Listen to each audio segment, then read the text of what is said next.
we are close. My Acura Integra Type R is almost complete.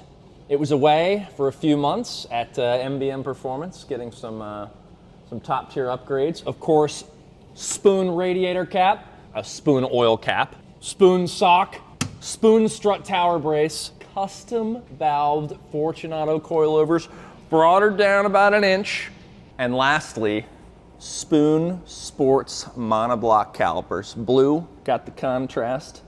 But actually, there was one more thing that was missing.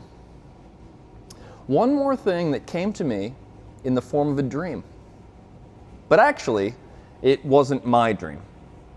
It was Jose's dream that he had on the highway directly behind me while I was coming home, and it was an accident on the Carfax. So you could see Jose's sort of redecorated the rear end. We took a brutal hit. This is an imprint of his license plate. And so the car was more or less perfect until I was about 3 hours from home and I was involved in a rather severe accident. So we're gonna get the insurance companies involved, and with a little luck, she'll be good as new. Hey, what's up, man? So here's what's going on with the insurance. I just got off the phone with them. It's kind of a headache. I just had to hang up.